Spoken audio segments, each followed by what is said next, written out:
GeM TV நேயர்களுக்கு வணக்கம். இப்போது நாம் பார்க்க போவது ராவ் பகதூர் படத்தின் திரை விமர்சனம்.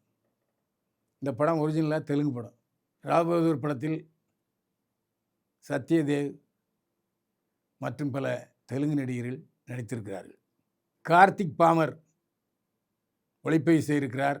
சமரன் சாய் இசையமைத்திருக்கிறார். வெங்கடேஷ் மகா எடிட் செய்து கதை திரைக்கதை வசனம் எழுதி இயக்கியிருக்கிறார். இந்த படம் ஒரு பீரியடு படம். ஆரம்பத்தில் அந்த ராவ் பகதூர்கள், அதாவது மினி அரசர்கள் பற்றிய கதை. இந்த மினி அரசர்கள் ரொம்ப ஆடம்பரமாக வாழ்வாங்க. அவங்க வாழ்க்கை ரொம்ப மோசமாக இருக்கும். இந்த படத்தை பொறுத்த வரைக்கும் ராஜா சத்யதேவ் ஒரு கருத்த பையன், ஒரு செவத்த பையன். ஆனால் கருத்த பையன் மேலே அவர் சந்தேகம் இருக்கும். ஏன்னா அவர் தன்னுடைய மனைவியை திருமணம் செய்து கொள்ளும்போது நான் உன்னை காதலிக்கிறேன்னு சொல்லுவார். அவள் சொல்லுவா, இல்லை நான் ஏற்கனவே ஒருத்தனை காதலிக்கிறேன்பா.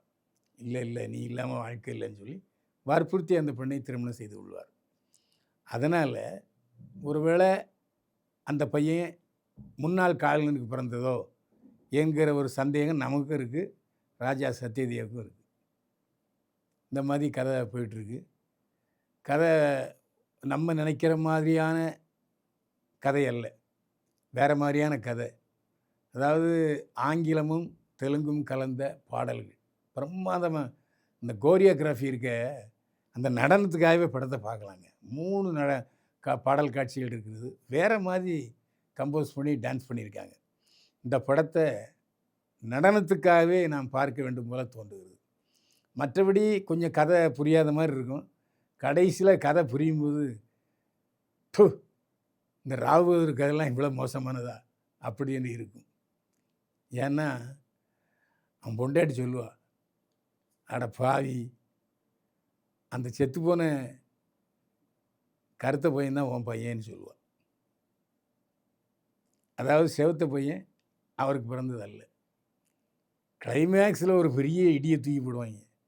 அந்த ராஜாவே அவருடைய ராஜாவுக்கு பிறந்தவன் இல்லை அப்படின்னு கதை முடியும். அப்போது அந்த காலத்தில் மினி அரசர்கள் ராவ் பகதூர்கள் எந்த மாதிரி மோசமாக இருந்திருக்கானுங்க அப்படிங்கிறது தெரியும். இந்த படத்தை நாம் ஏன் கண்டிப்பாக பார்க்கணுன்னா, சிவாஜி கணேசன் மறுபடி பிறந்த மாதிரியே வந்திருக்காங்க இந்த சத்யதேவ். அப்படியே அசல் சிவாஜி கணேசன் மாதிரியே முகம், சிவாஜி கணேசன் மாதிரியே நடிப்பு, சிவாஜி கணேசன் மாதிரியே நடனம், சிவாஜி கணேசன் மாதிரியே விழிகளை உயர்த்தி கம்பீரப்படுத்தி இருக்கிறார். நான் அசந்துட்டேன். என்னடா சிவாஜி கணேசன் மாதிரியே இருக்க அப்படின்னு பார்த்தா 100க்கு 100 சிவாஜி தான். சத்யதேவ் மறுபடி சிவாஜி பிறந்து வந்து ஒரு 40 வயசில் நடித்தேன் எப்படி இருக்கும், அந்த மாதிரி இருக்குது படம். சத்யதேவ் என்கிற சிவாஜி கணேசனுக்காகவே நாம் இந்த படத்தவரோட பார்க்கலாம். ராவ் பகதூர் பிக்சரேஷன், அந்த கலரே வேறு மாதிரி இருக்குது. ராவ் பகதூரை தியேட்டரில் போய் பாருங்கள். பைல்வான் பார்வையில் ராவ் பகதூர் படத்துக்கு 55 மதிப்பெண்கள். மீண்டும் சந்திப்போம். வாழ்க வளமுடன்.